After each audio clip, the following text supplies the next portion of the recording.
Mga karoll up, pag-assemble tayo ngayon ng tinatawag na roll up polycarbonate manual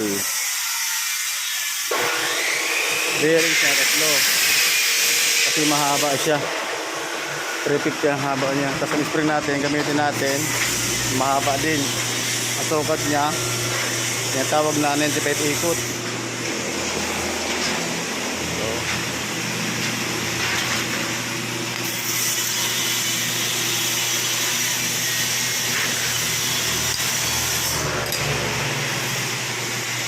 Gagawa tayo ng tinatawag na stopper, hanggang 12 lang tayo, 12, para hindi masira yung bearing. Legit po ganito, kailangan may stopper kasi pag wala masisira yung bearing natin. Ano, 12 po ang haba ng flat cut. Paputol tayo ng 4 na piraso. Bale, yung stopper natin ilalagay natin sa asukan niya mula dito guhit 20 cm. Dito rin pares lang yan, 20 cm niya, para yung bearing natin dito, yung bearing yan hindi pursado, para di masira. Babagayan din, iikot siya, malambot lang siya. Ayan kasi yung bearing bumangga dito para malambot siya umikot. Same lang yan kabila. Katulad din sa kabila, ganun din gagawin natin. Parehas lang yan, same lang yan.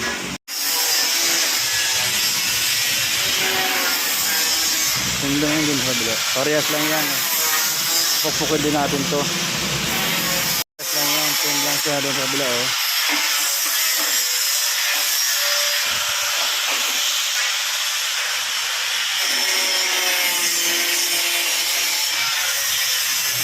Haba niya is 24 inches. Wala doon sa may stopper. Ayun stopper.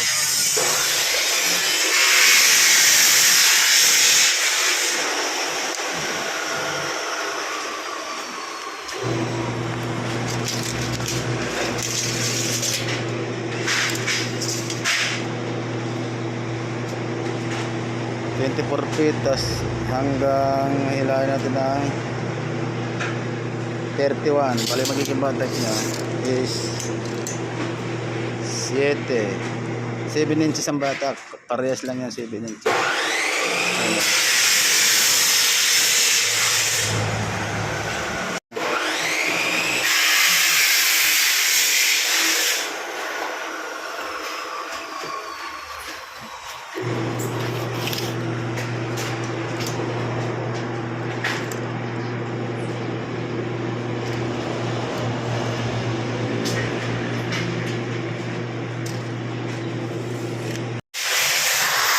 Yan ang tinatawag na roll up polycarbonate aluminum. Kasi lagi ng tornilyo dito. Bubutasan ulit natin dito ng isa para magiging dalawa siya. Ayan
laki yung dagdag Pero magandang tintahan ng kalakay sa tintahan ng Amadeo. Anong Alfonso?